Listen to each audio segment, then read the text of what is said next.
All right, well, welcome to the Uptown Music International Guitar Month Saturday sessions. This is our final one, Acoustics 101, so we're not covering electric guitars or anything like that. It's just strictly acoustics today. As you can see around me, I have a whole bunch of guitars out.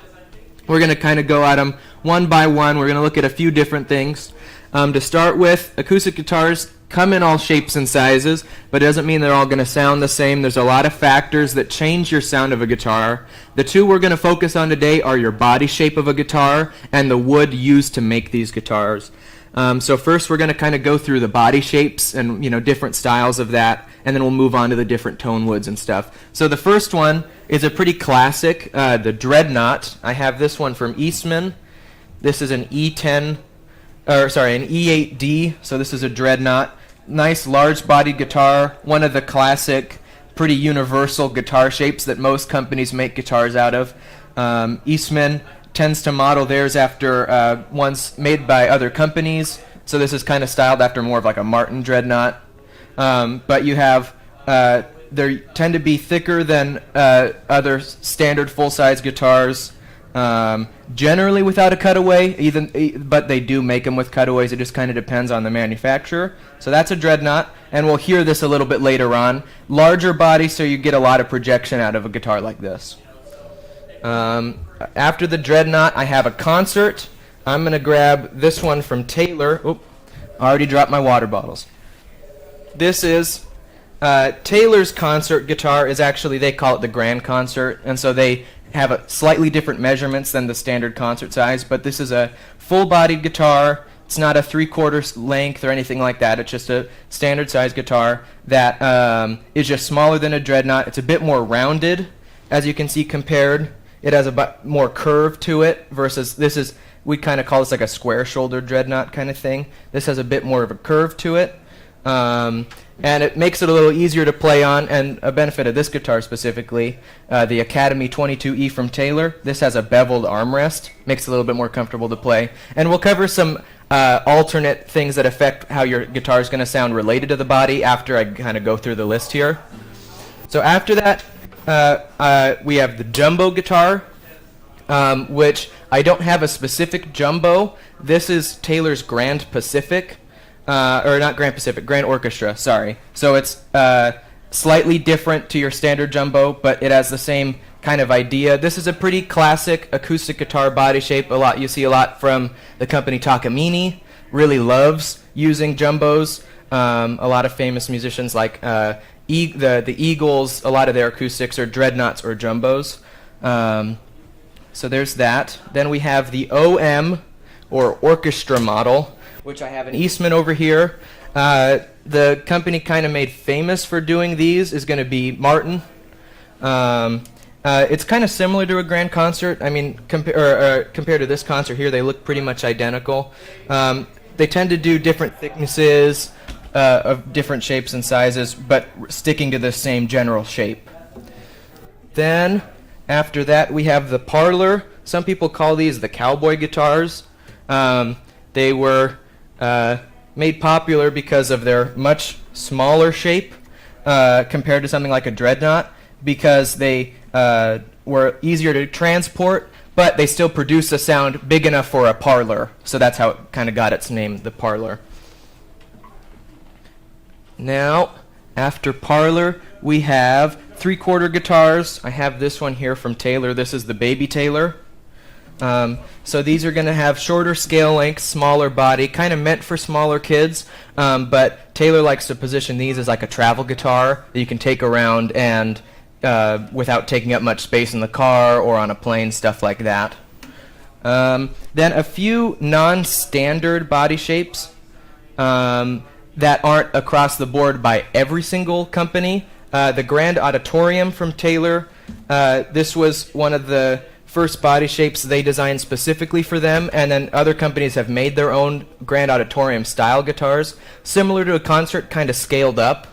A really popular one nowadays. But when it was first introduced, it was kind of people were hesitant to switch over because it's almost the size and shape of like a jazz box, and so but over time it's become a lot more popular. Then there are a few other body shapes that I don't have on stage with me. Most of them are from Taylor, the Grand Symphony, Grand Theater, and GS Mini. Similar to some of the other guitars we have on stage, just usually smaller bodied stuff like that. And then the other one I did want to show off was this one from Breedlove. This is called the Companion. It's actually similar to Taylor's GS Mini kind of in shape.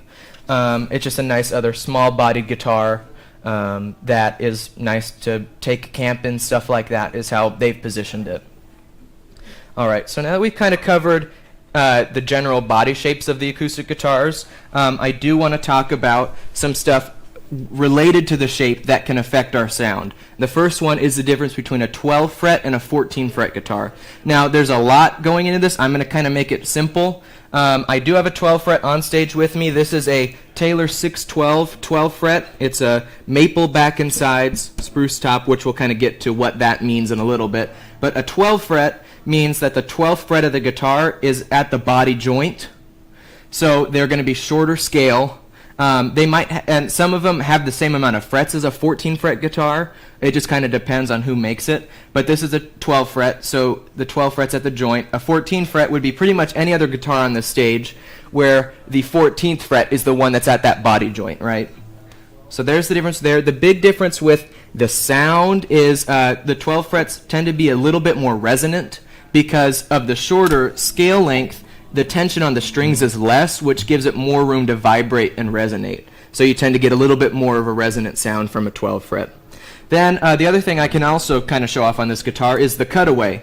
When we saw stuff like the Dreadnought and the Jumbo, you notice it's just round all the way and no cutaway like this. The reason for the invention of the cutaway was to have ease of access on the lower neck, so you don't have to reach your hand around like this. It makes it a lot more comfortable to play on. The argument to not having a cutaway is you're cutting down on the amount of room that can generate sound in the guitar. But the way I've had it explained to me is the reason the cutaway is there, well, A, is for ease of access to that spot. But if you notice, I'm going to, hopefully it'll come through on the stream and here inside. I'm going to tap on different parts of the guitar and you're going to hear how much resonance it gives. So in the lower bout you get, it's a pretty deep sound compared to, it's really thin sounding. The resonance is really coming in this area with the largest section of the sound, and this tends to not produce as much, and that's why they've kind of justified having the cutaway there. The one other thing, which again, conveniently I can kind of show off on this guitar, this Taylor has what they call their V-class bracing, which is unique to Taylor's. The reason it's so different compared to other guitars, most guitars have what we call X bracing. So on the top of the wood here, there's a brace here and a brace here, which gives you 4 sections of sound that has worked for the last 100 or so years. But Andy Powers, who's now the president and CEO, I believe are his titles at Taylor Guitars, designed the V bracing to improve the sound their guitars already make. By making a V shape here and here, you have 3 sections of sound. You have 2 smaller ones and then a very large section here, which tends to improve intonation, allows for more volume and sustain, are the big deal with the V bracing that has made it very popular for people to switch over to the new Taylors versus getting like a pre-owned one, because those will have the standard X bracing. So that's kind of the gist of body shapes and other stuff related to the body of the guitar. Do I have any questions off the bat with this? Oh yeah, tons. The hole. Yes. The sound hole on the guitar. Is that a mathematical equation on each one, or is that? I'm just wondering if you wanted a guitar that had deeper resonance, couldn't they move the hole down an inch or two? Yeah. So the question was, is the placement of the sound hole different for each guitar because of the resonance, right? So there are companies that make sound holes in other sections of the top of the guitar. This has just kind of become standard. I'm not sure exactly the math of how they gauge where they're putting the sound hole, but it tends to be at the center of the curve here, is usually here or so, would be the center of, the diameter or whatever of the sound hole. there are different shapes and sizes of sound holes. I don't have one on stage with me. Some Martins like having oval-shaped sound holes.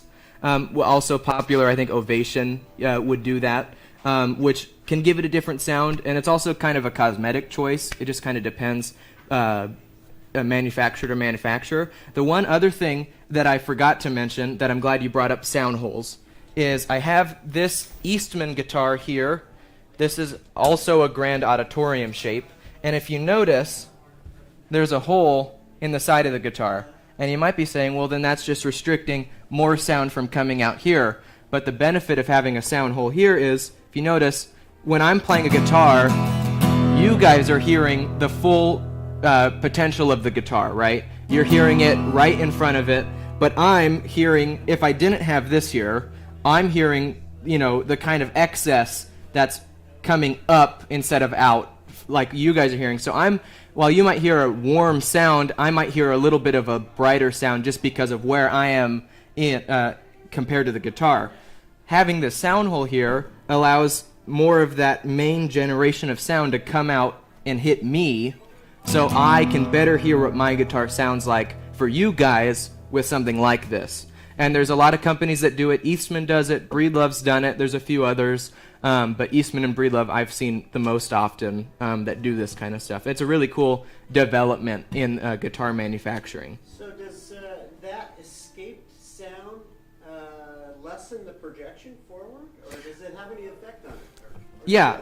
So the question was, does having this lessen the projection of the guitar itself? It can. I don't know. It's kind of hard to gauge because I don't have this exact guitar just without the sound hole to compare it to. But it definitely will affect your sound a little bit. But obviously not enough that it's like we shouldn't be doing this kind of thing. It was a design choice that people have started to really like, and we'll probably see it going forward a bit more relevant to other companies that haven't adopted it quite yet. So, any other questions? do they all have the same total number of frets, regardless of where they hit the body, or Like a 12 fret or a 14 fret, you're saying? Yeah, I mean, are they all 20 or 22? No. Some of these are going to have less. I think the Baby Taylor has 19. I don't remember exactly the number, but there are the shorter scales tend to have a few less frets. It's not like it's 10 versus 22 or something like that. So there might be slight variation, but for the most part, they tend to be within 20 to 22 frets. So yeah. Any other questions about the bodies of a guitar? Okay. I'm going to move on to Tonewood slowly. If there's anything else, we can cover it, but if not, we're going to start.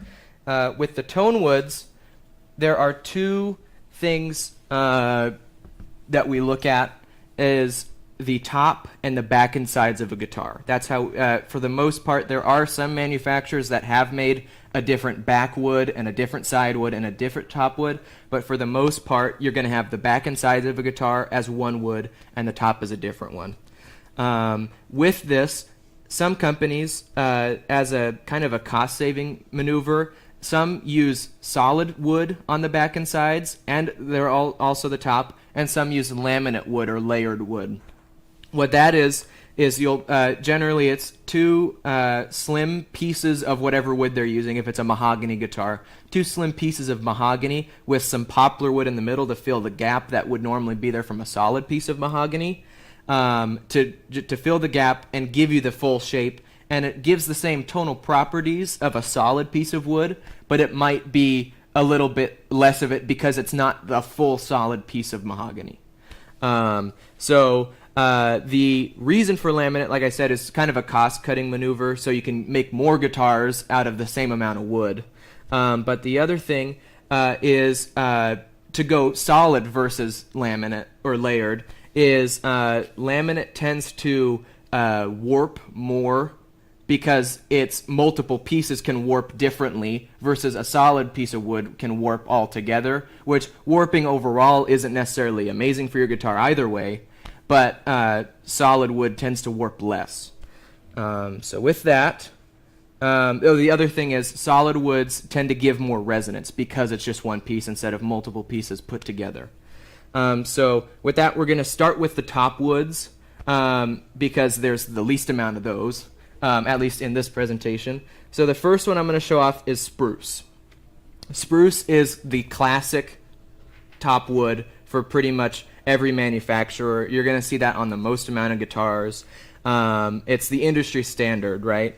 It is compared to other top woods, it is a really broad and dynamic sound, and it is very articulate. So the solid spruce top is going to be a lot easier to distinguish the different strings or the different notes you're playing, right? There are different kinds of spruce. The majority of the spruce you're going to run into is Sitka spruce. There's Adirondack spruce, Engelmann spruce, Lutz, and then there's one other version called torrefied spruce, which isn't its own kind of wood. I'll explain in a second. So first we're going to start with Sitka spruce. Sitka spruce is found in the western part of North America, in Oregon, Washington, Canada, you name it. It's probably grows there somewhere. Sitka is definitely the most popular of the spruces at this point. Tends to be in a light cream color. I think an easy example of Sitka spruce right away is going to be, let me check, make sure I'm looking at the right guitars here. This Baby Taylor, let's show it off. This Baby Taylor has Sitka spruce. Generally light cream color. Sometimes they will do it with a different finish, like this Taylor right here. I'll bring it out to show. It was also Sitka spruce top, but it's in a different finish. This is called Tobacco Sunburst. But it'll have the same tonal properties as this Sitka spruce. Sometimes there's some, not discoloration, but there's some figuring in the wood that we call bear claws. And you'll see that it's like a stripe, and they're usually grouped together like a bear claw, was kind of how they got the name of it. Sitka spruce tends to be pretty punchy with a lot of headroom. It doesn't produce a lot of overtones compared to some of its other top wood and spruce companions, but it gives you a clearer tone because of that. There's not a lot of muddy overtones with that. So with that, that's Sitka spruce. Now we're going to move over to Engelmann spruce, I believe. No, Adirondack. My bad. Adirondack spruce. I just learned this guitar has Adirondack spruce. This is a Breedlove Parlor Masterclass, but this has Adirondack on it. Adirondack spruce is found in eastern North America, so on the other side of the continent. It's usually whitish in color. Obviously, this one also has a finish on it. This is called T-Burst, I believe. But it was really popular pre-World War II. As a history guy, I kind of like that stuff because it was just easier to get. A lot of manufacturing was in the East, and so that was what they usually gave. This one, compared to Sitka spruce, rich in overtones. You're going to get a lot more overtones with stuff with Adirondack on it. There's a good strong mid-range that it adds to whatever your back and sides are, and there's a good amount of headroom with this one as well. So there's Adirondack spruce, and then Engelmann spruce. I'm not entirely sure. I actually have a guitar with it. Let's see. I do not. Okay. Engelmann spruce, also found in western North America like Sitka spruce. Tends to also be light cream in color, but it acts kind of like Adirondack, where it has a lot more overtones than Sitka spruce, and it also tends to be louder. So depending on, even though they're all spruce wood, as you can see, they all can generate different sound just because of where it's from or the conditions it's in. All causes different stuff to happen. Finally, of the genuses of wood, I guess, is Lutz spruce, which I also don't have at the moment. Taylor used to put it on their 700 series guitars and a couple other ones. It was a really popular one for a while. It's found in British Columbia and Alaska. It's also creamy white. I mean, they're all going to be pretty much the same color, relatively.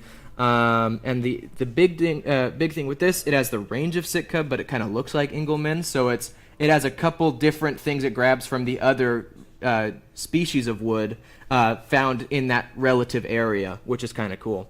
The final spruce that we're going to talk about is a torrefied spruce, which I don't think I have either, which is unfortunate. But torrefying isn't actually not a species of wood, it's a process done to wood.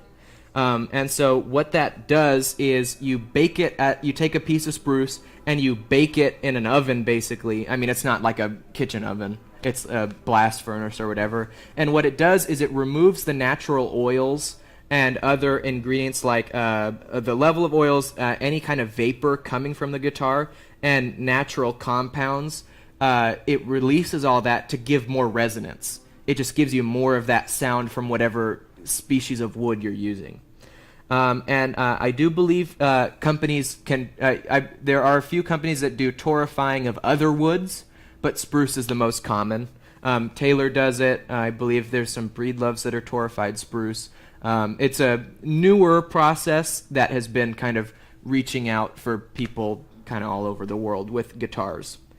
So that covers the spruces for us. There's one other thing I want to throw in before we get into the next top wood. Spruce is what we call a soft top. And the difference between a soft top and a hard top is the rigidity of the wood. So, I mean, obviously all wood isn't like floppy noodles, but there are some that are easier to work with than others. It makes more of a difference when we're talking about it with top woods because of people like Taylor. Their naming conventions for their guitars are dictated by if it's a soft top or if it's a hard top. So you might see for example, a 314 guitar from Taylor. That one that makes it 14 means it's a soft wood, versus if it was a 324, that's a hard top. And so I'm going to show you a hard top in just a couple minutes here to show what options there are with those. The other soft top I want to talk about real quick is cedar. Not as common anymore, but it's less dense than spruce. I do have a guitar with cedar here. It's that Breedlove Companion I showed earlier. So as you can see, it's a bit redder. This is specifically red cedar, western red cedar, but there's also, I think it's called purple cedar. There's a couple different variants of that as well. But for the most part, when we're looking at tone woods, it's just cedar. It's not like Sitka spruce and Engelmann, stuff like that. It usually gives a darker tone than spruce, and it produces more overtones. It is very popular with people who like fingerstyle because you'll get a lot of a clearer sound with those. Or not clearer, sorry. You'll get a lot more of the overtones versus the people that like Sitka for clarity and volume. And so this is a bit quieter. So that's cedar. I will, real quick, after I show off this last wood, I'll kind of give a demo. It's hard because, like I said earlier, when we're looking at acoustic guitars, the back and sides and the top both influence your sound. So playing this small cedar top versus playing a large spruce top guitar, you're going to hear very different sounds. So it's kind of hard to show off just the top difference unless we had two identical guitars with the same back and sides, just different top woods. All right, so the last top wood we're going to talk about today is mahogany. Mahogany is another really famous one for guitars. The mahogany top guitar I have here is this Fender CC60S all mahogany. This has layered back and sides, but a solid mahogany top. Mahogany is also very common to have on the back and sides of guitars.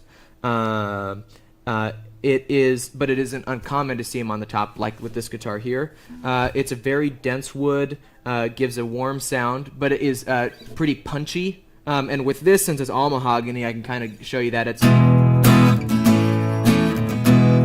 it has a punch to it that you're not going to get out of something like spruce. But it's pretty balanced overall. There's not a huge scoop in the middle, so it's not super low and super bright without any mid-range, but it does have a mid-range focus.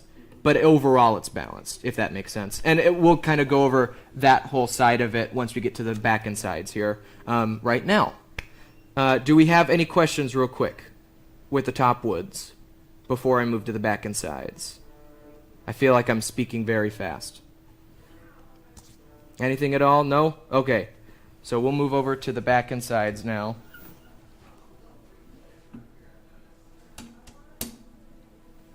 So, I'm going to get some water actually real quick. Take advantage of that idea. I guess the only question I might have is, I was under the impression that laminates were stronger than single slabs. You know, that's just what I had heard.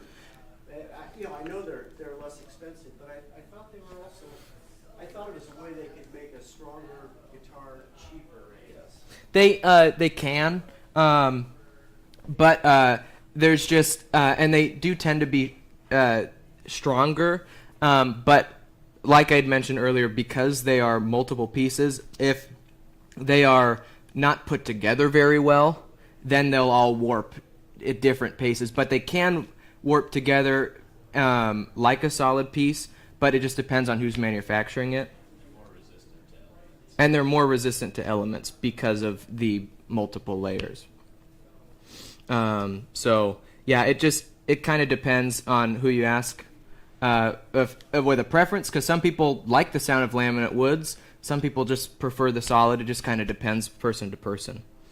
So now that we've kind of covered the top, now we'll finally get to hearing guitars, because I feel bad for after 30 minutes of a presentation we haven't heard a guitar yet, really. We're going to start with the classic, rosewood. It's the spruce of the back and sides was what I had written here. Tried and true classic, tends to be reddish brown to a dark brown in color. A really rich sound with a lot of overtones, and it has a low and high focus. So when you play a rosewood guitar, that kind of mid-range frequencies aren't going to show through nearly as much as your low and highs. So I think the best guitar to show off rosewood is going to be this dreadnought here. There's a lot of very famous songs written on dreadnoughts made out of rosewood. The easy one I'm going to play for you, I don't know how long I can play with before our YouTube video gets taken down, but the famous one that I always like to play is Wish You Were Here by Pink Floyd with a...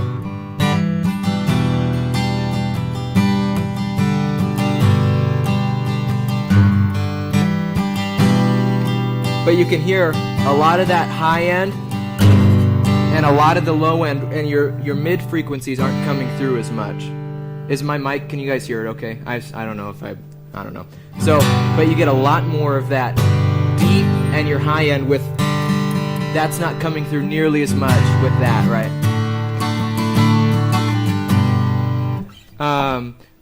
But that also is affected by my body shape, right?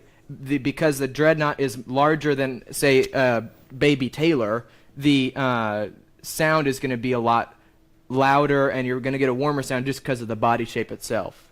But the rosewood has a big part in that as well. Nowadays, you're going to see a lot of Indian, or some people specify East Indian rosewood. The more infamous rosewood on guitars is Brazilian. The reason why it's kind of infamous, in 1967, Brazil outlawed the exportation of rosewood from Brazil because guitar manufacturers and other furniture makers and a few other different companies that work with wood were wiping Brazilian rosewood off the face of the earth to get as much as it could, because it was so luxurious and it looked amazing. And guitar manufacturers had a big part in that.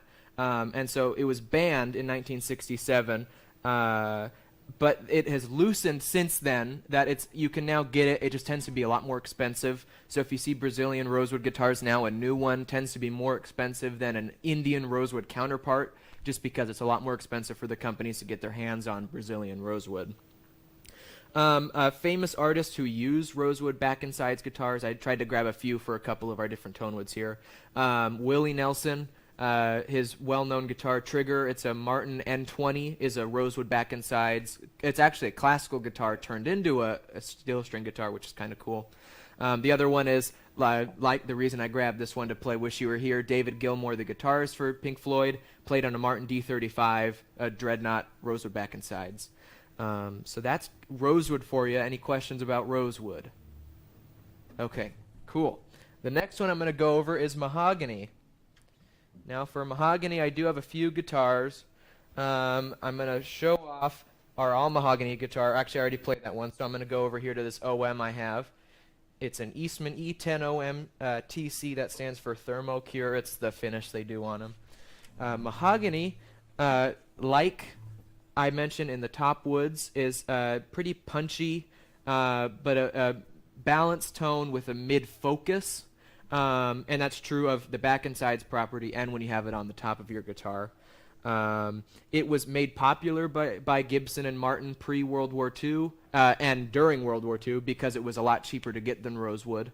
And so they could make a lot more guitars out of the wood. And by spending the same amount of money, they got more wood to make more guitars. So this is styled after a Martin OM with mahogany back and sides.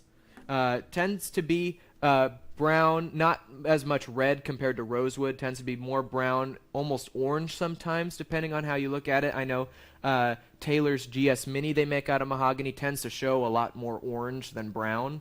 Just depends on what finish they use and stuff like that. Because you can make, as you'll see later when we get to maple, you can make any guitar and any wood look like any color with enough paint or finish or, that kind of stuff. A famous artist used a mahogany back and sides. One of my favorite folk singers of all time, Woody Guthrie. He was really popular in the 40s and 50s. Used mahogany guitars. He used a Gibson L00, which is actually closer to a parlor. I just don't have a mahogany parlor in at the moment. So I'll kind of give you a play here. The one thing I will say before I play, there's another back and sides wood that we see a lot called sapele, which is very similar to mahogany. It's in the same kind of genus. It tends to be a little bit you have a little more top end focus as well as that mid range focus out of sapele. But it's kind of known as an alternative to mahogany. So I'll kind of give you I'll play here. I'll play some kind of finger style stuff with this one. Well, not exactly, but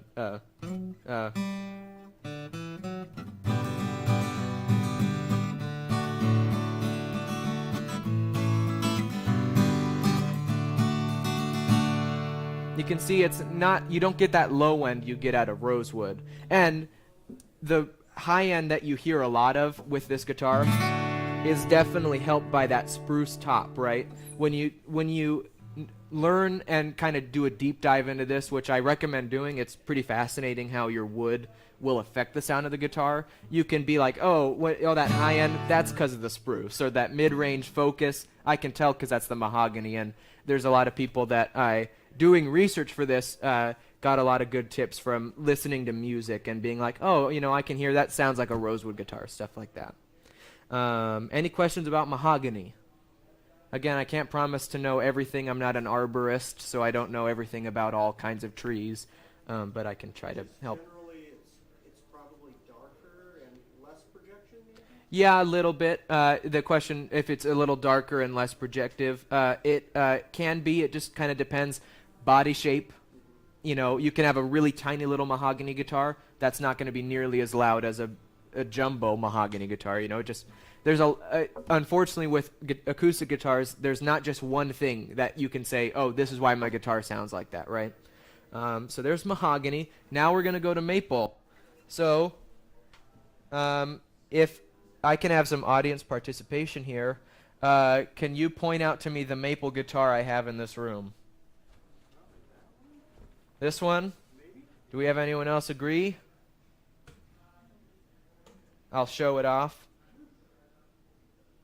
This is maple. But I do have another maple guitar here that we'll get to in a second. So this is a 618 from Taylor. Their 600 series is maple focused. So you'll have a lot of, this is just your standard kind of flamed maple. Has a really gorgeous grain to the wood. Maple is known to really be bright and loud, is what people think when they think maple. This guitar, as you can see, is bigger than most of me, and that tends to make this guitar not nearly as bright and loud as we kind of have maple in our heads, right? In doing research, I read someone describe maple as transparent, which I think is a really good way to describe it, and basically that means it really reflects how you're playing. So if I'm playing poorly, you're going to really hear it out of this maple guitar. But if I'm playing good, you're going to really hear it out of this maple guitar. And the transparency of it really allows that full chord to be heard. You're not going to have that muffled you can hear that bass note really well, and some of the high stuff, this will really, or should really clearly show you that whole chord. So if you can bear with me here, hopefully this works first try. It tends, comparatively, it's not nearly as muddy. It's that transparent. You can hear it in the mix pretty well. And as you can hear, I mean, it's kind of hard because we've been talking in between them. I'm not playing them back to back. For being known as that bright wood guitar, this is a pretty warm sound.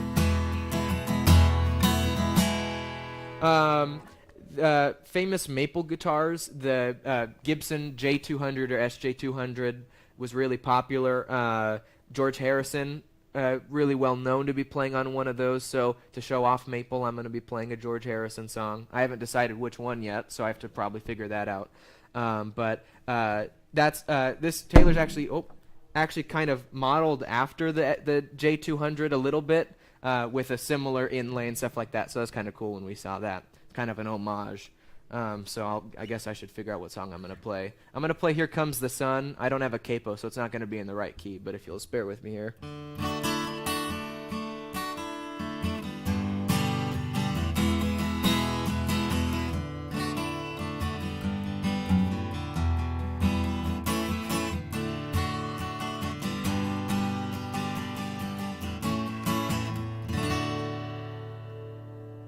So there is that bright sound, right? It's not like it's the warmest guitar in the world, but it's not nearly as ear-stabbing bright as some guitars can be, right? So that's this. The other maple guitar I have does not look like a maple guitar. I showed it earlier. This 612 is a maple guitar. Now you might be saying, this doesn't look like maple, it's too dark. That's because this has a brown sugar finish, is what Taylor calls it. So you get the flame, looks pretty similar to that flame we saw earlier, right? But it is considerably darker. Just because the finish, still maple, still sounds like maple. I'll play that same song, and you'll notice this will actually also demonstrate how your body shape's going to affect your sound. Because this is the same Sitka spruce as that one, and it's the same maple, or, it's the same style of wood, but the body shape's going to be pretty considerably different. So you'll hear that here.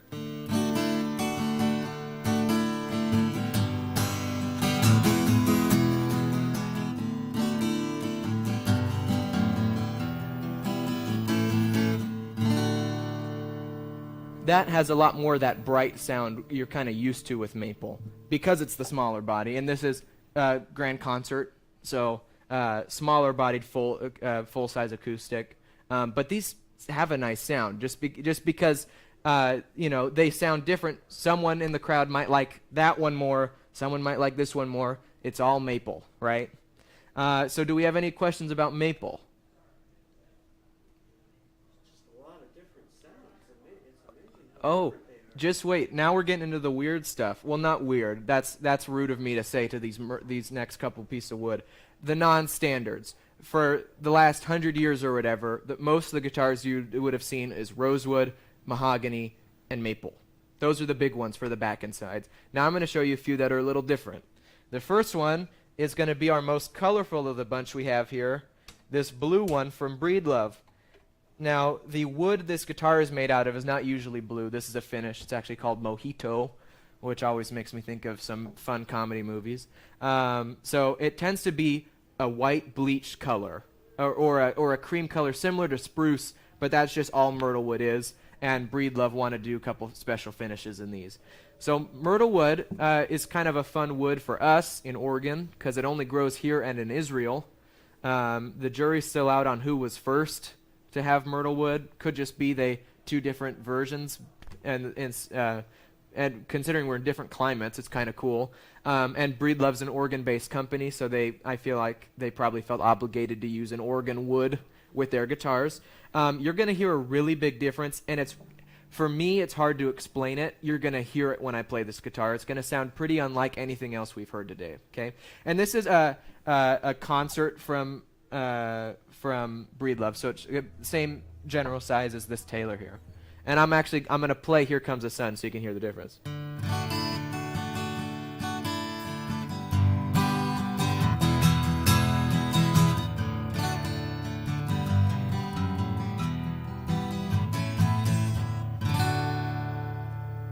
Sounds pretty drastically different from that last guitar I played, right? It's really resonant, is my favorite part of myrtle wood. I had not played a myrtle wood guitar before I started working here, and so one of the first guitars I played was a Breedlove myrtle wood, and I fell in love with it. They just have such a unique sound in the grand scheme of guitars. That's really cool. Balanced overall, you know, there's not the high frequency is the only thing I could really say really shows through. Everything else is pretty balanced. The other thing with myrtle wood, it projects really well. You can have a tiny bodied myrtle wood that's going to produce the sound of a maple jumbo. Maybe not exactly, but pretty darn close, even though it's the size, just because of the way the wood resonates, tends to be pretty loud. The other thing is there's a nice sustain. You know, I don't want to sit here all day, and I'm not saying this will, but they tend to project a bit more. So it doesn't seem to be as loud and project as much as the first guitar you played. The rosewood. Which is the Yeah. rosewood. Mm-hmm. So it projects a lot. And considering it's a smaller bodied, it's close to the projection of that full dreadnought, right? So it's a really cool wood. Breedlove's the big one to use it as a mainstay in their guitars. There's a few other companies. I think Martin had done a limited run of myrtle wood, and I believe Taylor's done a couple limited runs of myrtle wood as well. But it's really, Breedlove's kind of known for it, which I think kind of fits for being an organ company making organ wood. Super expensive? It depends. I didn't know you could even get myrtle in. I'm assuming that's not a laminate. No. This is all solid. Breedlove, they do make laminate myrtle wood guitars and their overseas stuff.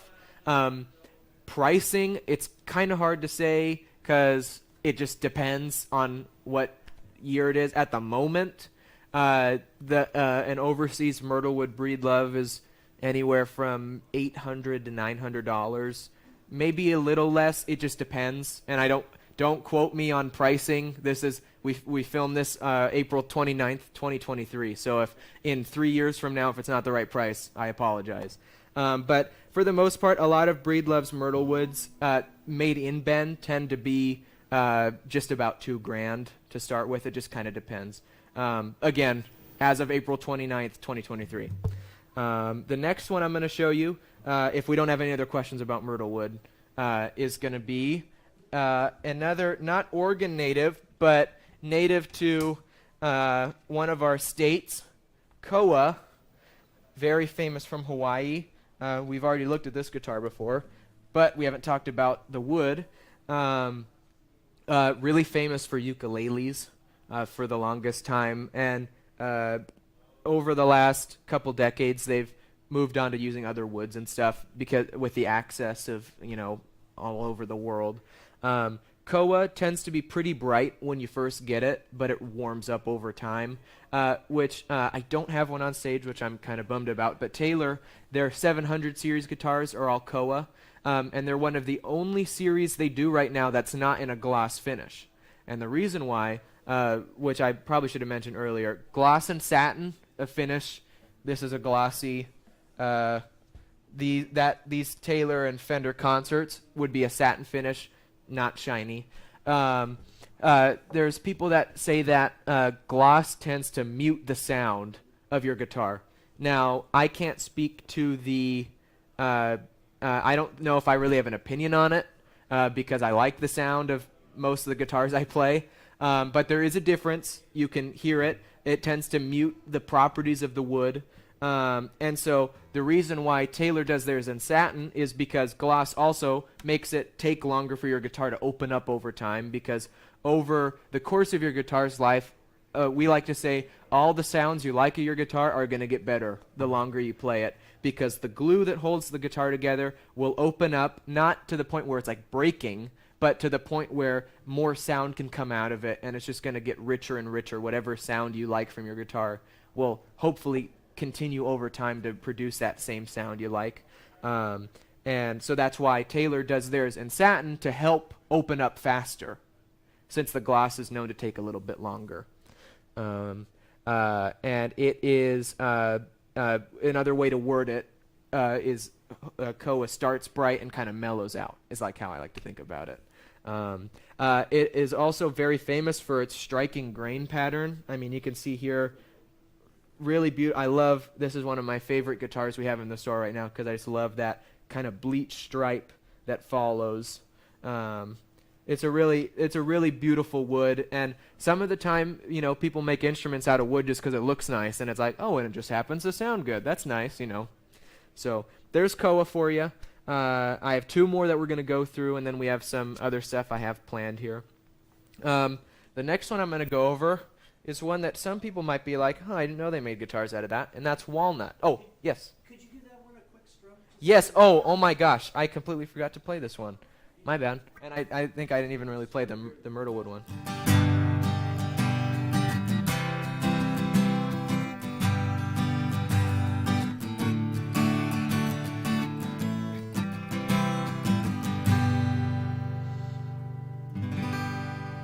It's another unique tone, right? You can hear that brightness, but it also has a bit of a mellow tone already, or kind of a warm tone that it just sounds like it needs to be on a beach. Is what I say when I play Koa guitar. I'm like, I feel like I'm on a beach right now. It's just. It almost sounds like the maple, but a little more open. Yeah. You'll notice that is the more your ear gets trained to hearing for different tone woods, you're going to notice a lot of them have a lot of similar properties, which is kind of cool. You know, it adds another level of, you know, what we're all here because we like guitar to some extent, and learning more just makes it better and helps you appreciate how they make it, that kind of stuff. It's cool seeing the differences, and it's always been one of my favorite parts about playing and, you know, coming into a music store and just sitting for an hour playing 10 different guitars, because it's like, I could just do it, you know, see all the difference. All right, that's Koa. Sorry that I forgot to play it. The next one I'm going to go to is walnut. I only have one guitar with walnut up here at the moment. I do think we have a couple other companies that make walnut, but this is Taylor's Academy 22E. Showed this one off earlier as well. This is, I forgot to mention, all the guitars I've played so far have been solid woods. They're not laminate. But this guitar is a laminate back and sides of laminate walnut, but Taylor says layered. But a solid piece of walnut on the top. Walnut is also kind of similar to Koa in a way, known to be bright but mellows out over time. But the low end and the mid range is a bit more apparent on a walnut guitar versus a Koa guitar. So I'm just gonna kind of play it. A lot of people don't really think of walnut as something that you'd use to make a guitar, because you just think of like a walnut cabinet or, you know, like a piece of furniture.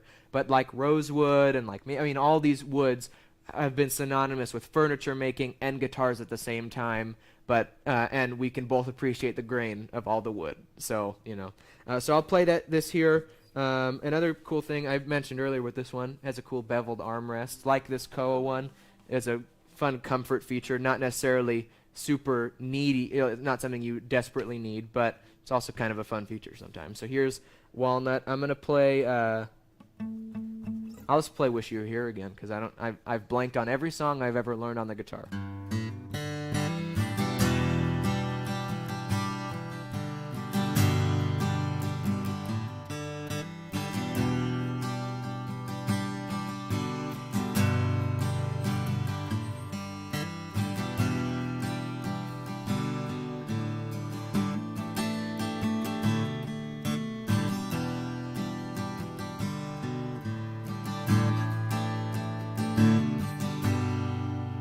There's walnut for you. Like I was saying earlier, there's a bit more of that mid and low end that the Koa didn't have, but that brightness was still there, and that's just how walnut works over time. Like I said, it's going to warm up, right? So there's walnut. Any questions about walnut? Again, not an arborist, so I couldn't tell you where this one was specifically taken from. Oh, one thing I will mention about acoustic guitars that I haven't talked about yet, with wood, your neck. This doesn't affect the sound of the guitar. I mean, it can, but this isn't one of the big things we're looking at today, at least. But the majority of the guitars up here are made out of mahogany. The necks of the guitars are made out of mahogany. That's because mahogany's one of the hardest woods out there. They don't bend nearly as much as most other woods. Maple's another famous one for necks. A lot of Fender electrics are going to be maple necks, at least the neck, sometimes the fretboard. And a lot of the fretboards here are made out of ebony wood, which, perfect segue, is the last tone wood we're talking about today. Ebony. Now, ebony has kind of an interesting history with tone woods, because since it has been around in the instrument making world for so long, you'd think, oh, the ebony guitars should be super common, but they aren't. The reason why is because it's another really hard wood like mahogany, and it's harder to work with than most other tone woods. But if you look at this, that doesn't really look like ebony when we think about it. It looks almost like a rosewood or a mahogany or something. A dark brown, not straight pure black like we think of when we think of ebony. Like here, I mean, this fretboard of this guitar is ebony.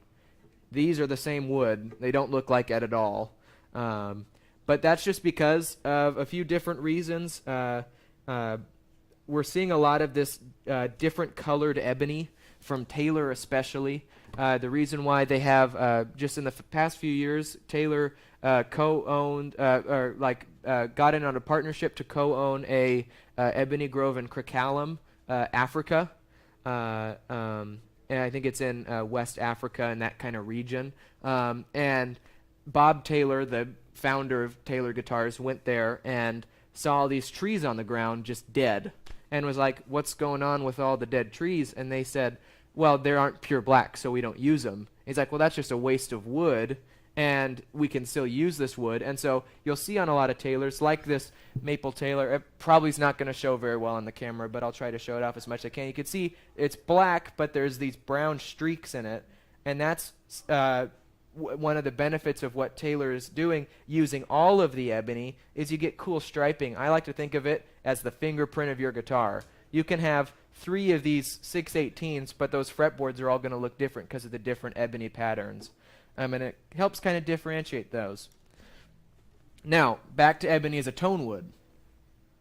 It's a really interesting one. You don't see it very often. Taylor did a limited run called the E14, and there's always been rumors of like, well, maybe they'll, now that they own a Koa Grove or a Ebony Grove, they might go back to doing ebony guitars. There's some other companies that have also previously made them, never really as a mainstay though, which is interesting because these are actually pretty cool sounding guitars. I can't remember if I played this earlier, but I'm going to just play it first, and then I want to see what you guys think about it compared to the other guitars we've played today.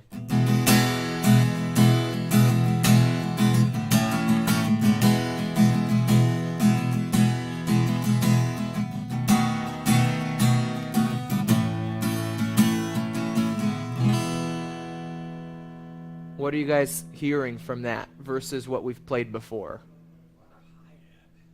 A lot of high end, yeah. Anything else you notice? This is the way I've put it, because we've had a few ebony guitars come in, and so I've had pretty much since I've been working here, I've been around an ebony guitar, and it's always kind of fascinated me. My best idea is ebony is a really hard wood, and when I say a hard wood, I mean like it's really stiff and dense. And so the way I kind of thought about it in my head is this is like a cannon shooting out sound. There's nothing escaping the walls of this guitar. It's just pushing everything out, which tends to, I don't want to say flat is not the term I'd use for this. It's just, it's all pretty level. There's not a, from my ear at least, I don't hear a lot of distinctiveness other than that bright sound we're hearing. But that's just because I think the mix of the top of the guitar, the kind of spruce it has, tends to have a bit more of a high end. And this doesn't resonate any special frequencies from what I can hear. There's not a lot of overtones. It's pretty clear what the sound is. And it's just a really unique sound versus those, which is going to be best shown off here in a second. We're going to kind of play through a couple of them in a line. I have them on size, so we'll kind of see the bigger you get, how it's going to affect your sound, right? Do I have any questions about this? With this specifically? Okay.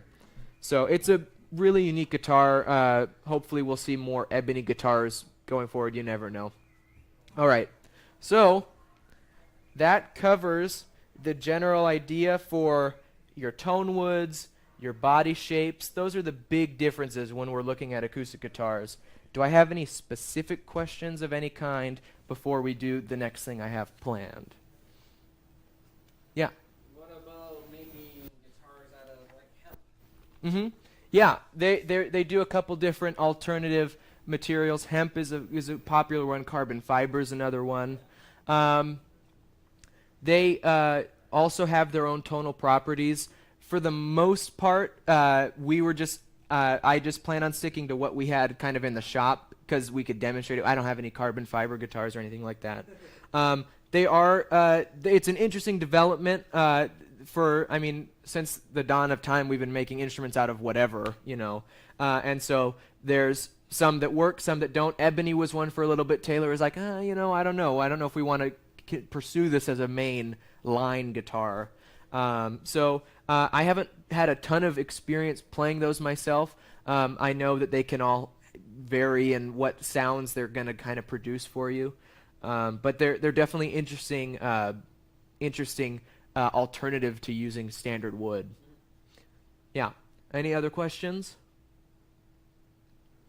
Cool. So the next thing we're going to do, I'm going to kind of play these down the line. We're going to look at what the specs of the guitar are, and I want, if you guys are willing to help me here, I want to kind of see if we can guess what it's going to sound like before we play it. Because we've already played a lot of these, but as a refresher. So this is our Baby Taylor, the smallest guitar I have.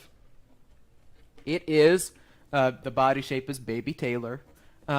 It's a Sitka spruce top, solid Sitka spruce, and it's a layered sapele back and sides, which if you remember earlier today, we mentioned when I was talking about mahogany, sapele is an alternative to it.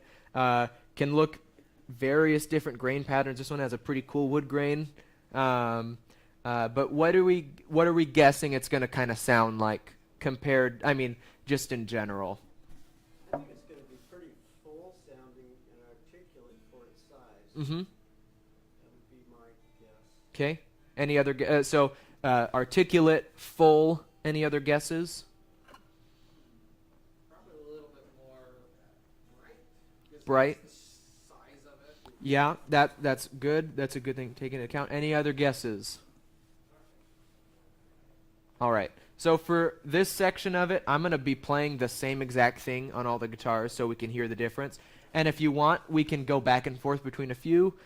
We have about another 55 minutes-ish in the presentation, so we have enough time. But I don't want to waste, if someone has questions or anything like that, don't be afraid to interrupt or anything like that. So here's the Baby Taylor. I'm going to play just a simple thing in E.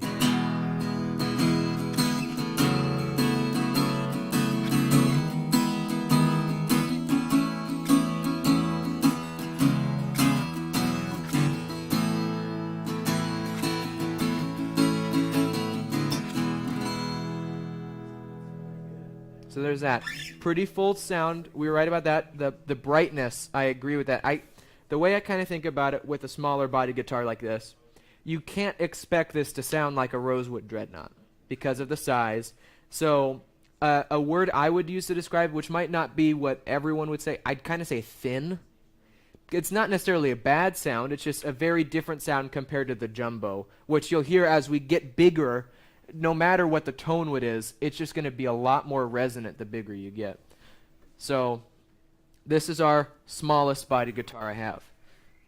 Now we're going to go to a relatively similar, in a lot of ways, guitar. This is the Breedlove Companion we looked at earlier. It's a red cedar top, African mahogany back and sides. This is also layered African mahogany. Same with the Baby Taylor. and it's a slightly larger size. So what are we thinking here with this one?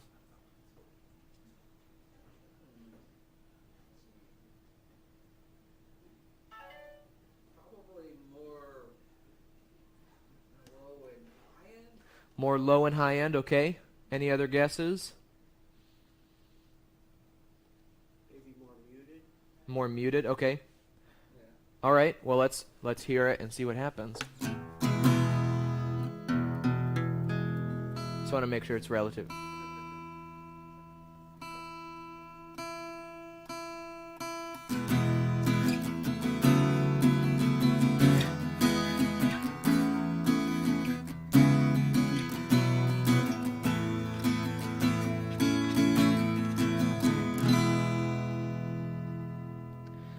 So they're actually pretty similar sounding.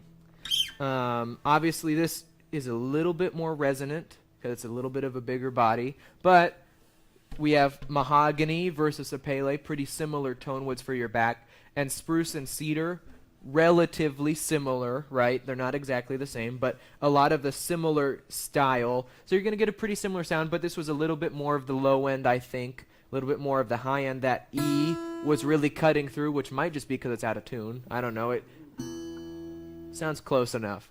But I think we're kind of spot on with the guessing. So we'll move on next.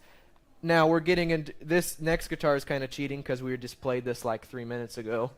But we have the ebony back and sides. It is an Adirondack spruce top. So if we remember, Adirondack versus Sitka spruce tends to be a bit. What was the other big difference with this? A lot more overtones you're going to hear out of this, which is kind of an interesting mix with this ebony. So what are we thinking?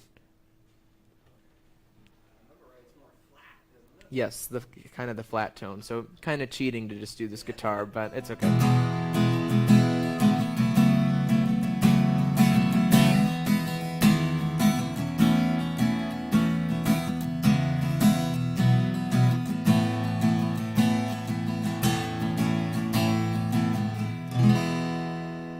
So it's a little flat, but it's also, compared to those, pretty resonant, right? So there's a little bit more of that low end.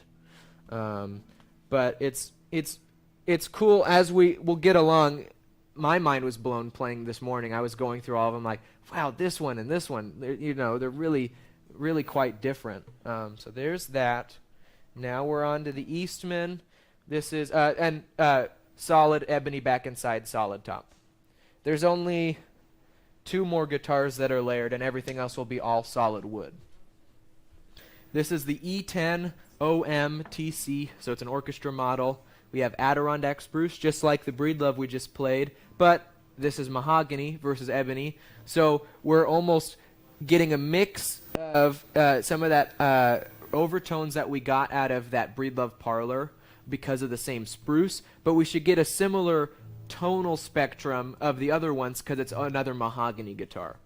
So here's the guitar. Or any guesses? I guess I just kind of spoiled it. I think it's going to be articulate and fuller than anything yet. Articulate and full. Okay, let's take a look.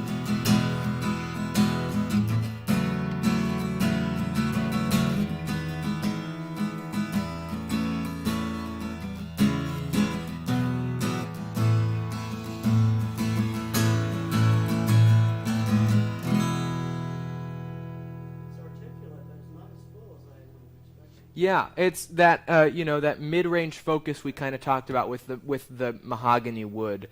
There's a little bit more of a resonance to my ear at least, and again, all of our ears, we're all going to hear this a little different. But it tends to be slightly more resonant than some of these smaller bodied that we've had so far. But you're right, it isn't quite as full. We're not going to get that for a little bit more. So there's that. Now let's go to the layered back and sides, mahogany, solid mahogany top, Fender. This is the CC60S.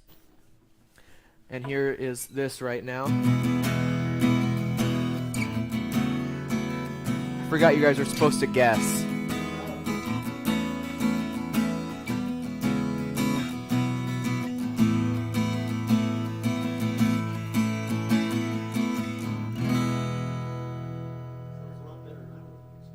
Yeah, these Fenders are actually, I've been very happy with the ones I've been playing recently. This pretty similar to the Eastman that we just played. A little bit more of that mid-range focus though, because of the mahogany top. But you know, for being about the same shape, and you know, the layered part though, you know, there's not a from these comparisons, it's not like night and day. I think if I was playing it in my head, I might be able to tell the difference, but they're pretty close. You know, you're not sacrificing a huge amount of sound difference with layered versus solid. I may be wrong, but it may be very close to the Mini almost. With are you saying like the spec, like the where it's at tone wise? Yeah, it's actually they're pretty. The baby Taylors, a lot of people kind of look down on them for being little tiny baby guitars, but I actually the baby Taylors are one of the ones I grabbed the most just because it's kind of fun to play little tiny guitars. But it's fuller than I would have thought. Yeah, they put out a good sound. Taylor, they know how to make guitars, and especially the smaller ones. I really enjoy those. So there's that. Now I'm going to remember the format I chose for us earlier. We're going to guess what this next guitar is going to sound like, because I forgot to ask that with this one. So we are at the all walnut, layered back and sides, not solid, but the top is solid. Concert from Taylor, the Academy 22E. What's our guess on how this guy's going to sound? Complete. Complete. Okay. Any other guesses?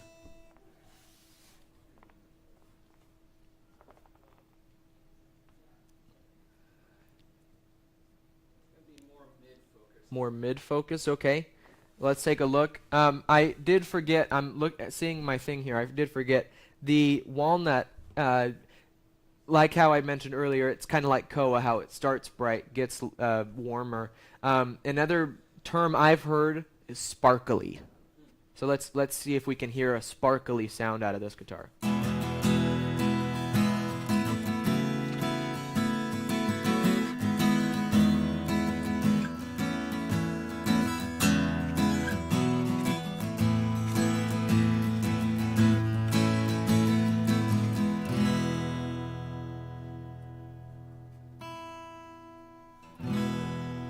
Little.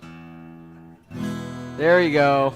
Little out of tune. You see that high end and the whole guitar. I don't know if it. I think I've played a couple walnut guitars that showed a little bit more, but that sparkle. It's just like it's kind of hard to describe until you hear it. And I don't know if it went through as much as I was kind of hoping for it to, because there's a few guitars, and it's not exclusive to walnut. This kind of sparkly sound that I'm describing here is. It's always a special sound. A lot of people try to achieve that effect with a chorus pedal. I know my dad has played acoustic guitar for a long time, and he loves using a chorus with his acoustic, which is a whole other can of worms that we opened a few weeks ago in our pedal class. That if you want to learn more about, we have it on YouTube. All right, so there's that. Now, again, we're going to guess what this next guitar is going to sound like, even though we've already heard the rest of these guitars. What do we think this Taylor 612 12 fret Grand Concert body shape, maple back and sides, Sitka spruce top? What do we think it's going to sound like?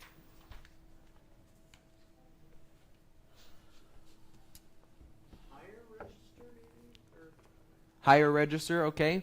Any other guesses? I think it's going to be more rounded. More rounded, okay. Compared to like another maple guitar? Yeah. Okay, yeah. Well, let's hear it and figure it out.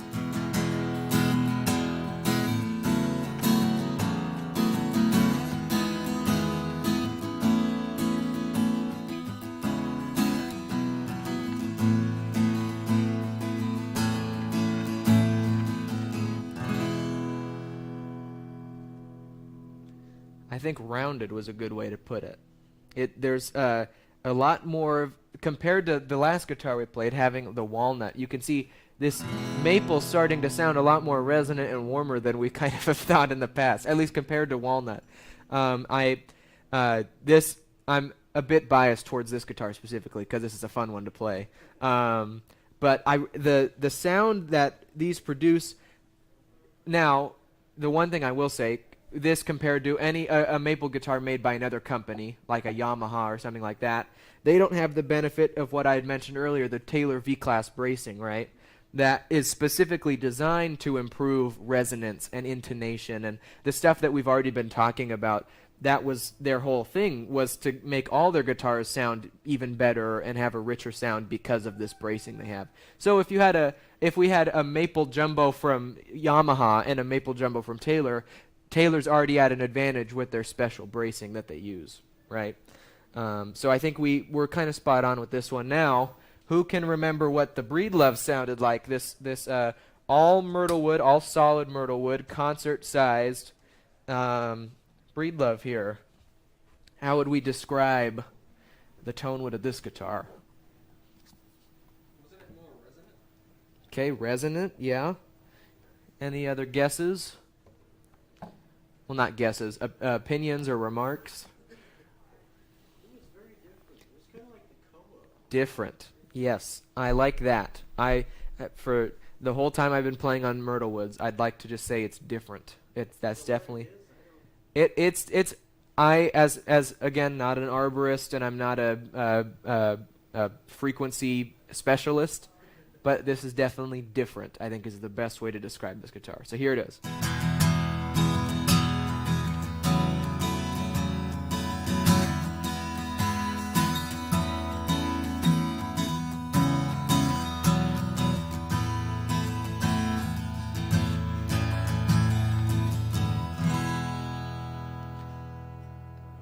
Pretty good sounding guitar. If I were to be so bold to say, I really love the sound of Myrtlewood, and I think we were right. Different is the word.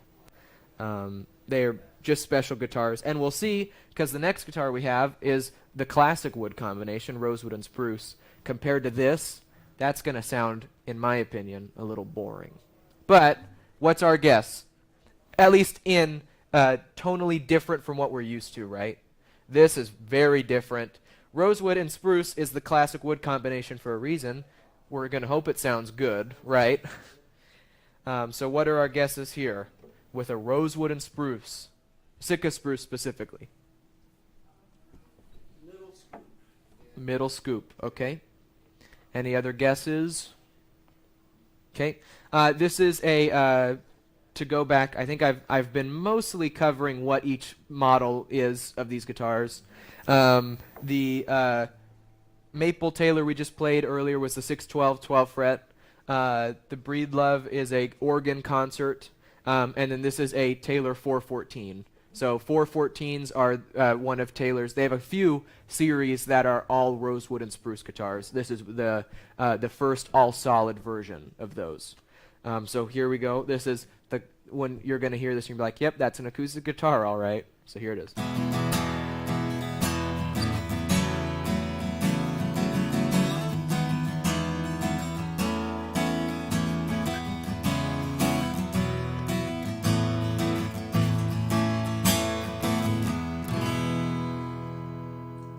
I think mid-scoop was a good choice of defining. That's definitely the common theme with rosewood and spruce, but as you know, not a bad sounding guitar at all. But like I'd mentioned earlier, it's definitely very different from the myrtlewood and the myrtlewood, all myrtlewood especially. But we also have Breedlove does myrtlewood back inside Sitka spruce. People really like that combo. I'm partial to all myrtlewood because if I'm gonna get a fancy wood, I want it on the whole guitar, you know. But not a bad sounding guitar at all, right? Really, really clean sound. These just recently got refreshed, so they're in that cool sunburst finish, which is kind of cool. You know, I have to be a salesman to some extent in one of these.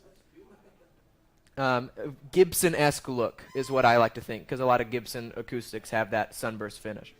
So now we're at the Eastman AC 622 CE. That's for cutaway electronic. Same with the Taylors.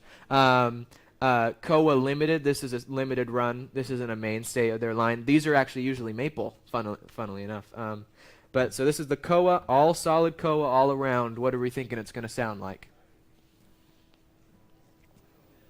Dark going to bright. Dark going to bright. Okay. Dark going to bright. Okay, well, let's hear it. I think it's going to sound pretty similar to the myrtle wood. Not exactly, but it's going to have some similar qualities.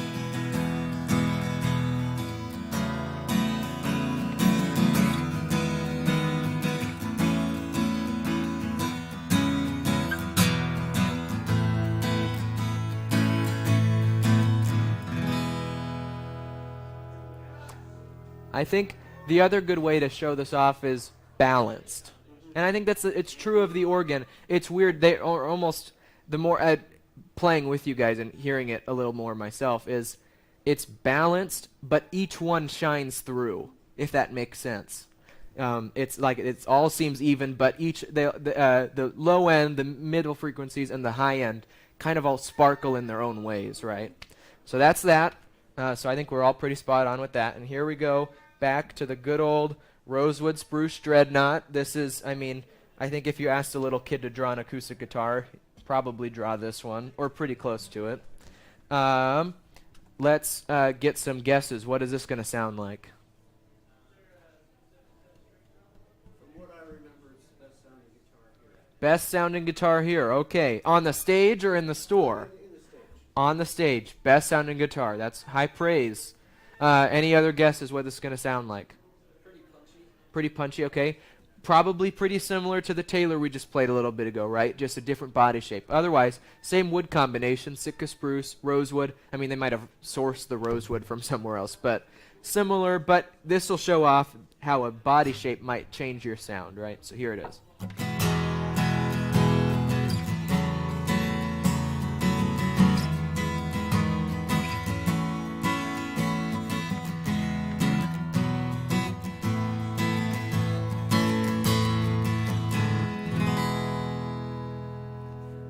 Not too shabby, pretty good sounding. It similar to the rosewood, warm, high end, mid scoop kind of style. A classic sound. Another dreadnought, just because we're here. Another famous dreadnought sound is Blackbird by the Beatles. Right? You get, and the rosewood and the Sitka spruce combo, you get nice overtones out of that, which is popular for fingerstyle. Since we're on the thing, on the topic of rosewood and spruce, for being kind of, think of it like the all-around combination. The, jack of all trades, master of some, like, a lot of low-end and high specific, but you can use a rosewood and spruce guitar for pretty much anything. And a popular example of that is Jim Croce, his song Operator. He played on a Martin just similar to this. It kind of, I'll play I don't want to, I'm not doing a performance here, but a little bit of a demonstration so you can hear the range of how strumming like this is going to sound different from this here. So it's...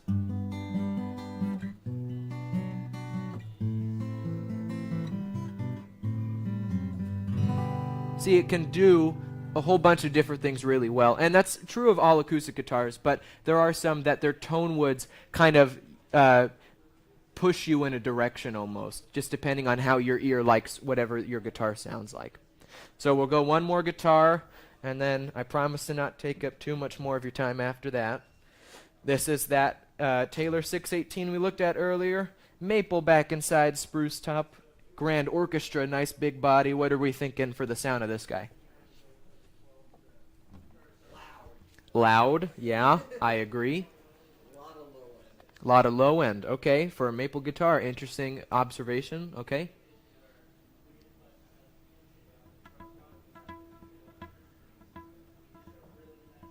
Don't know what to say because the size is increasing. Mm-hmm. The maple would kind of narrow it down, but the size is going to expand it, so I don't really know. I like your thought process there. The idea was it's a bigger body, but the maple you'd think would get it to be, into one section of sound, but because it's bigger, it's expanding that whatever that sound we think maple is, right? And I honestly think that's true of that other maple Taylor we played. There is good low end out of that guitar, which again is kind of that V-brace stuff that we were talking about earlier with the increased resonance. So here's the 618. I'll play that thing that I've been playing every time, and we'll go from there.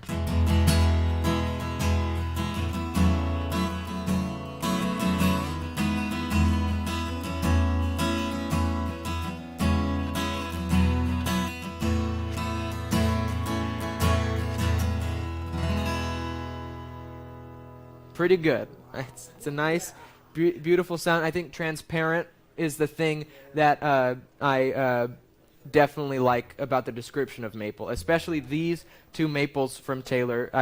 And all the maple guitars we have in the store right now, I think, really I'm forgetting the word. Really go well with the word transparent. Coexist, yeah, or co-inhabit inhabit the word transparent really well.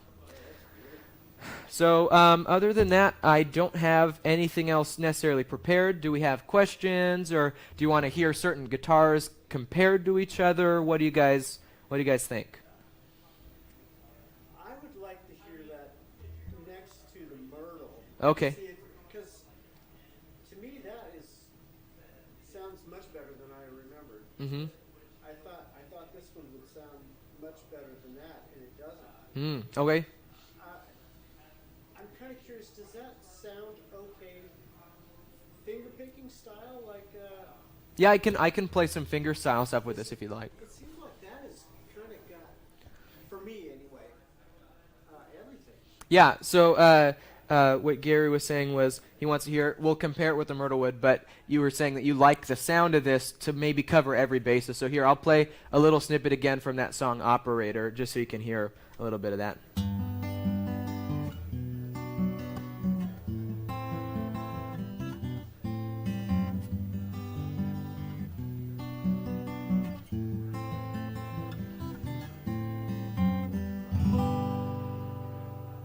What do you think of that?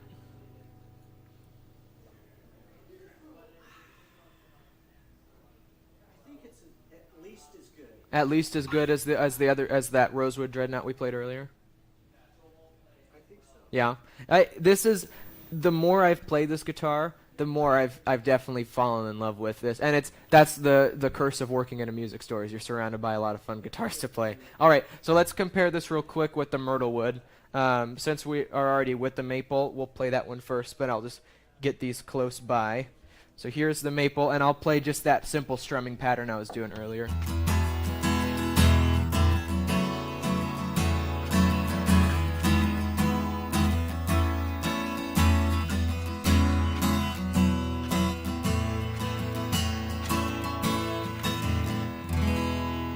So there's the maple. Here's the Myrtlewood. I'm excited. I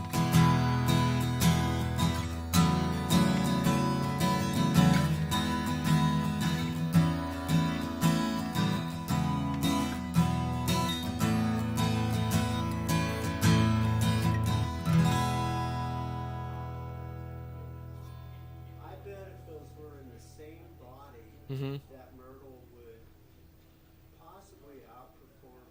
Same body, okay. So same body might, if they were both the same body shape, you'd say the Myrtle would beat it out of the maple. I think they both have just such a unique sound and a nice sound. You know, we want guitars to be pleasing to the ears. So yeah, I agree. I think these are sounding good. Do you any other comparisons we want to do? Anything like that?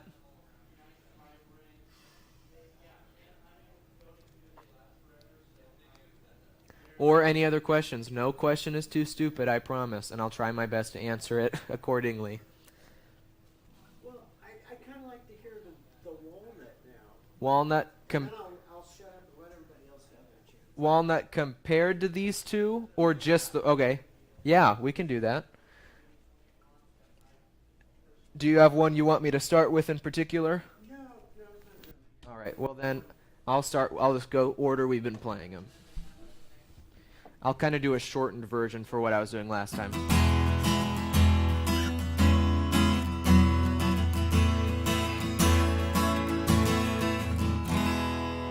So there's the maple, the Myrtlewood.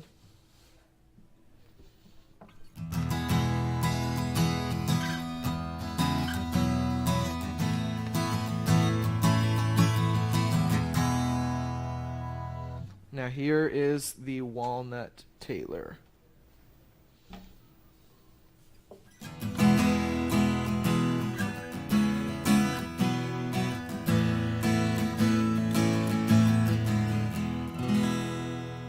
That's not in tune. Which is why I'm now going to show off this. I spoke to 2 of the members of our audience earlier today, so this is pretty cool. Last week we had the pleasure of meeting the head of Taylor Repairs. His name's Rob. He's a really cool guy.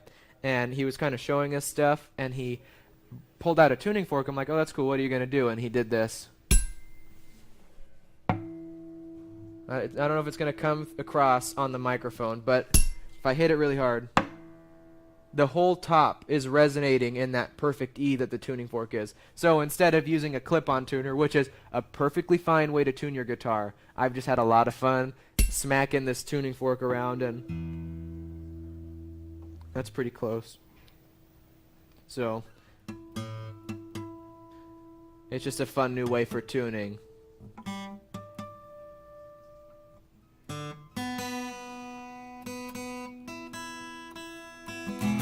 There you go. That's in tune. All right.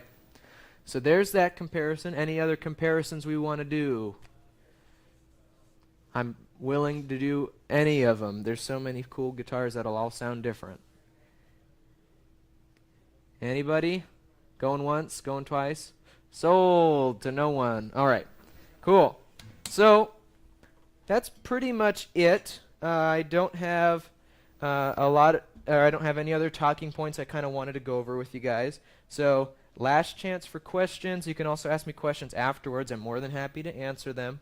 And if you want to learn more about any of these specific guitars, I'm happy to go over them with you just for the sake of the presentation. I don't want to go into specifics on a specific guitar if it's just for Acoustics 101 in general. I will say there are plenty of other things that are going to affect your sound. If you noticed, I was using a microphone today. A lot of these guitars have pickups in them, but they tend to add stuff, and I wanted to give you guys the cleanest sound of the guitar itself. What about humidity? Humidity, that's a big thing, yeah. So in Oregon, we're kind of fortunate, well, actually a little unfortunate that we have such a drastic change in weather conditions, right? But for the most part, when your guitar, if you've had it in Oregon long enough, it'll get used to Oregon.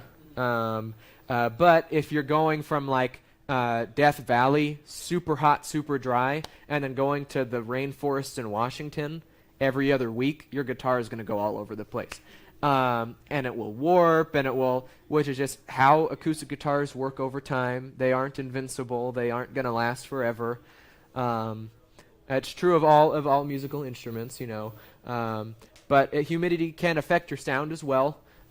Some woods can open up in different humidities. It kind of depends. I didn't go over that specifically because that's a whole next level of knowledge you have to know beforehand. So this is just wanting to kind of educate the best I could for the most part. Few other things that can affect your sound, obviously the string choice. For the most part, these all should have phosphor bronze strings. The majority of them will be the coated elixir strings. But I think I do have a couple with 80-20 bronze, which tend to be brighter. Phosphor bronze gives you a warmer sound. But they make all kinds of different strings that are all going to sound different. And will affect your guitar differently, and you'll have to just kind of find whatever one you prefer over time. So there's that. Any questions? Final call. All right. Well, this has been the final Saturday sessions of International Guitar Month 2023 here at Uptown Music. I appreciate you guys all coming in and hanging out for a couple hours. We wrapped up on time, which is surprising. I was kind of scared I was just going to talk for hours and hours and hours, and it'd be like, we closed 7 hours ago. And it's like, but I'm not done talking about Rosewood. So it's been a lot of fun. I'm glad you guys came, and you guys have a great rest of your day. Thank you.